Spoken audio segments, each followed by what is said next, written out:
ഉൾക്കൊള്ളാൻ പറ്റണമെന്ന് എനിക്കറിയില്ല. പക്ഷേങ്കിൽ യൂറോപ്പിൽ മൊത്തം പ്രശ്നമാണ്, സീനാണ്, കോൺട്രയാണ്.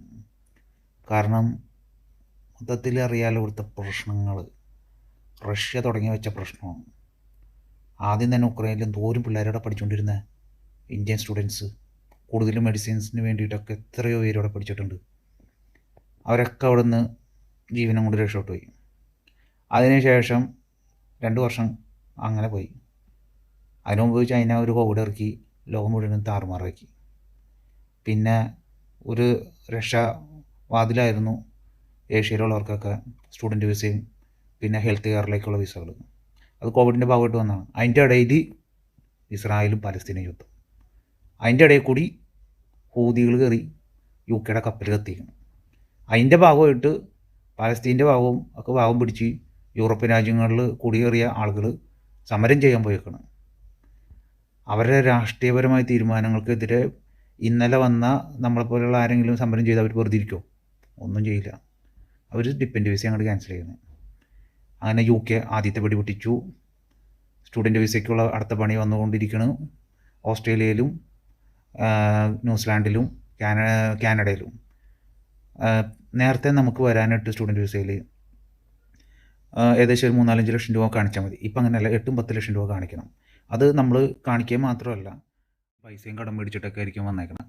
ഓസ്ട്രേലിയയിലായാലും UK ന്യൂസിലാൻഡിലായാലും പോകാൻ താല്പര്യമുള്ളവരൊക്കെ എത്ര പെട്ടെന്ന് വിട്ടു. കാരണം ഇടയ്ക്കിടയ്ക്ക് ഓരോ സ്ഥലത്തും വെടി പൊട്ടിക്കൊണ്ടിരിക്കുന്നതാണ്. അതുകൊണ്ട് നിങ്ങൾ പരമാവധി ശ്രമിക്കുക രക്ഷപ്പെടാനായിട്ട്. നിയമങ്ങൾ എല്ലായിടത്തും കർക്കശമായിക്കൊണ്ടിരിക്കണേ. ഇവിടങ്ങളിലൊക്കെ ഉള്ള നിയമങ്ങൾ തന്നെ അമേരിക്കയിൽ ഇപ്പോൾ അതിർത്തി നിയമം എന്ന് പറഞ്ഞൊരു നിയമം തന്നെ ഉണ്ട്. മെക്സിക്കോ കാനഡ ഭാഗത്ത് കൂടി ഓപ്പണാണ് അവർക്ക്. ഇപ്പോൾ ഇന്ത്യയിൽ നേപ്പാൾ പോലെ ഓപ്പണായിട്ട് കിടക്കണ പോലെ അത് അങ്ങനെയുള്ള ചില ഭാഗങ്ങളുണ്ട്. അതിൽ കൂടി നമുക്ക് വേണമെങ്കിൽ USA നമുക്ക് ചെല്ലാം. പക്ഷേ നമുക്ക് ഡോക്യുമെൻറ്റും കാര്യങ്ങളൊന്നും കറക്റ്റ് അല്ലെങ്കിൽ അവർ തിരിച്ചയക്കും, പിടിക്കുകയാണെങ്കിൽ. പിടിച്ചില്ലെങ്കിൽ കുഴപ്പമില്ല. അങ്ങനെ ഒത്തിരി ആൾക്കാർ USA കിടക്കുന്നുണ്ട്. കാരണം USA ക്ലൈമറ്റൊക്കെ ഇന്ത്യയിലെ പോലത്തെ ക്ലൈമറ്റുള്ള സ്ഥലങ്ങളുണ്ട്, അതുപോലെ തന്നെ തണുപ്പ് കൂടിയ സ്ഥലങ്ങളുമുണ്ട്. അപ്പോൾ മെക്സിക്കോ ഭാഗത്ത് കിടക്കുന്ന ഭാഗമാണ് അരിസോണ എന്ന് പറഞ്ഞ ഒരു വലിയ മരുഭൂമിയൊന്നുമല്ല, എന്നാൽ ചൂട് കൂടിയ പ്രദേശം തന്നെയാണ്. അപ്പോൾ അതിലേ കൂടിയൊക്കെ ഒത്തിരി ആൾക്കാർ കിടക്കുന്നുണ്ട്. അതുപോലെ തന്നെ എല്ലാ രാജ്യങ്ങളും നിയമങ്ങൾ കർക്കശമാക്കും. കാരണം ഇവിടെ കുടിയേറിയ ആളുകൾ ആ രാജ്യത്തിൻ്റെ പൊളിറ്റിക്കലിന് എതിരെ വിമർശിക്കുകയും പ്രക്ഷോഭങ്ങൾ സംഘടിപ്പിക്കുകയും അവർക്കെതിരെ മുദ്രാവാക്യങ്ങൾ മുഴക്കുകയും അവരെ വെല്ലുവിളിക്കുകയും ചെയ്യുമ്പോൾ സ്വാഭാവികമായിട്ട് ആ രാജ്യങ്ങൾ നിയമങ്ങൾ കർക്കശമാക്കും. അത് ഒരു നിയമത്തിലും ഒരു പ്രശ്നങ്ങളിലും ഇടപെടാത്ത മാറി നിൽക്കുന്ന സാധാരണ രാജ്യങ്ങളിൽ ഇന്ന് വന്നിട്ടുള്ള ഒത്തിരി ആൾക്കാരുണ്ടാവും. അവരൊക്കെ ബാധിക്കുക. കേരളത്തിൽ നിന്നും ഇന്ത്യയിൽ നിന്നും എല്ലാ മേഖലകളിൽ നിന്നും എല്ലാ സംസ്ഥാനങ്ങളിലും, പ്രത്യേകിച്ച് കേരളമാണ്, എല്ലാ യുവാക്കളും യുവതികളും നാട് വിട്ട് മറ്റുള്ള രാജ്യങ്ങളിലേക്ക് പോകാനായിട്ട് ആഗ്രഹിക്കുന്നവരാണ്. സ്റ്റുഡൻറ്റ് വിസ നല്ലൊരു ഓപ്ഷൻ തന്നെയാണ്. അതുപോലെ മെഡിസിൻ ആണെങ്കിലും മറ്റുള്ള എല്ലാ പ്രൊഫഷണൽ കോഴ്സുകൾക്കും പോകാം. അതുപോലെ ജോബ് വിസയ്ക്കും ട്രൈ ചെയ്യാം. പ്രൊഫഷനായിട്ടുള്ള ആളുകൾക്ക് എപ്പോഴും വാതിലുകൾ തുറന്നിട്ടിട്ടുണ്ടാവും.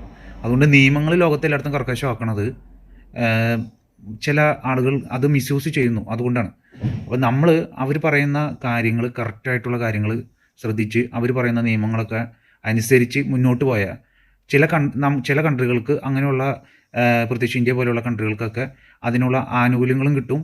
നമുക്ക് ഇപ്പോൾ കോമൺ ആയിട്ടുള്ള നിയമങ്ങളായിരിക്കും തന്നെ, പിന്നീട് പല രാജ്യങ്ങൾക്കും പല നിയമങ്ങളായിട്ട് വരും. ഇതിനു മുമ്പ് അങ്ങനെയൊക്കെ ആയിരുന്നു. പിന്നീട് എല്ലാ ആളുകൾക്കും ഓപ്പണായിട്ട് വരാം എന്നുള്ള ഒരു അവസ്ഥയുണ്ടായി. അതിൻ്റെ ഭാഗമായിട്ട് ഉണ്ടായിട്ടുള്ള മിസ്യൂസുകളാണ് ഇപ്പോൾ ഇവിടെ നടന്നുകൊണ്ടിരിക്കുന്നത്. അപ്പോൾ അതുകൊണ്ട് ഭാവിയിൽ ഇന്ത്യക്കാർക്കായിട്ടുള്ള പ്രൊഫഷണലിസ്റ്റിനും അതുപോലെ സ്റ്റുഡൻസിനും എല്ലാവിധ പ്രശ്നങ്ങളും പരിഹരിക്കപ്പെടും എന്നാണ് ഞാൻ വിശ്വസിക്കുന്നത്. പിന്നെ യുദ്ധപരമായിട്ടുള്ള അന്തരീക്ഷമാണ് ലോകത്ത് മുഴുവനും. അതുപോലെ ആഭ്യന്തരമായിട്ടുള്ള പൊളിറ്റിക്കൽ പ്രശ്നങ്ങളും എല്ലാ രാജ്യങ്ങളിലും ഉണ്ട്. പിന്നെ അമിതമായ കുടിയേറ്റം വളരെയധികം അവസ്ഥയിലാണ് നടന്നുകൊണ്ട് പോകുന്നത്. കാരണം ഒരാൾക്ക് 30 യൂറോ വെച്ചിട്ടാണ് ഇറ്റലി പോലെ ഉള്ള രാജ്യങ്ങൾ വരെ ഈ കപ്പൽ വഴിയും ബോട്ട് വഴിയൊക്കെ വരുന്ന ആളുകൾക്ക് വേണ്ടി സ്പെൻഡ് ചെയ്യണം. അപ്പോൾ ഒരു വർഷമൊക്കെ അവർക്ക് 1 ലക്ഷം പേര് വരെ വരുന്നുണ്ട്. അപ്പോൾ വലിയ ഹ്യൂജായിട്ടുള്ള എമൗണ്ടുകളാണ് ആ രാജ്യങ്ങൾക്ക് ഉണ്ടാകുന്ന നഷ്ടങ്ങൾ. 20 വർഷം കൊണ്ട് സിറിയയിൽ നിന്നും ലിബിയയിൽ നിന്നും ആഫ്രിക്കയിൽ നിന്നും ഇന്ത്യയിൽ നിന്നും ചൈനയിൽ നിന്നും ബംഗ്ലാദേശ്, പാകിസ്ഥാൻ, അങ്ങനെ എല്ലാ കൺട്രിയിൽ നിന്നും യൂറോപ്പ് മുഴുവനും കുടിയേറി പാർത്തിട്ടുണ്ട്. അമേരിക്കയിൽ ഇത്രയും അധികം ഉണ്ടായിട്ടുണ്ടാവുമെന്ന് എനിക്ക് തോന്നണില്ല. പക്ഷേ യൂറോപ്പിൽ ഒത്തിരി അധികം ആളുകൾ കുടിയേറി പാർത്തു. ഇപ്പം നിയമം കർക്കശവും, എല്ലായിടത്തും കർക്കശവും. പക്ഷേ പ്രൊഫഷണൽ ആയിട്ടുള്ള ആളുകൾ ഒരിക്കലും പേടിക്കേണ്ട. അവർക്കൊക്കെ എപ്പോഴും നല്ല വാതിലുകൾ എല്ലായിടത്തും തുറന്നിട്ടിട്ടുണ്ടാവും.